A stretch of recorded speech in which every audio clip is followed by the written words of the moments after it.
Hey folks, welcome back. This weekend we're going to end up cooking some beef short ribs.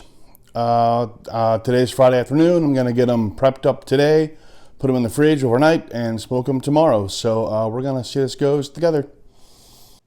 All right, it's Saturday early afternoon. I've got the ribs rubbed and prepped and ready to go. I thought I was taking video of that process, but as is becoming common, my phone decided to take pictures instead of video, so you don't get that process. Sorry. For the rub, I use my standard brisket rub on these. It's a mixture of onion powder, garlic powder, paprika, brown sugar, and white pepper. I don't include any salt in my rubs because that way I can put as much rub on the meat as I want without affecting the salt content of the meat, which is excellent. I'll typically salt the meat a little beforehand to my taste and then put the rub on after I salt. So we're gonna go ahead and get these on the smoker and hope they come out.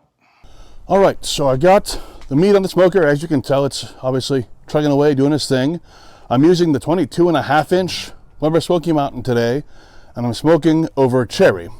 So I just put them in right now. It's about 150 degrees in the smoker. We just gotta let it hit the temp and start doing its thing. So I'll check back in once we're all said and done. All right, we're about an hour and a half into the cook. I had a little bit of my rub left here in my shaker, so I'm gonna go ahead and hit the ribs in the smoker with the rub. This is something I've never done before. We're gonna try it out.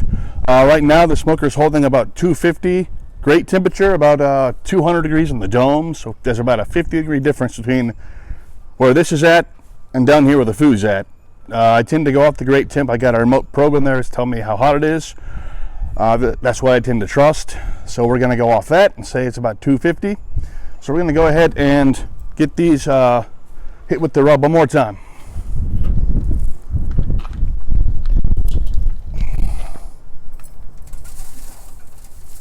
Obviously, it's a little windy out here. If you can see the rub flying around, that's all right. No big deal, but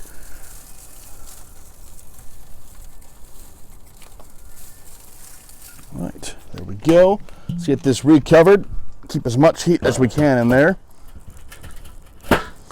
And there we go. We should be pretty much close to done with anything having to do with the meat until the cook's done. All right, so the cook's done. Here's the finished product. Once we actually sit down and finish eating, I'll come back and let you guys know what it's like. The ribs actually came out pretty well. I was pretty impressed with it. The rub I used worked out well. I was kind of worried since it's a brisket rub, but it worked out well. Everyone really liked the ribs. They tasted great.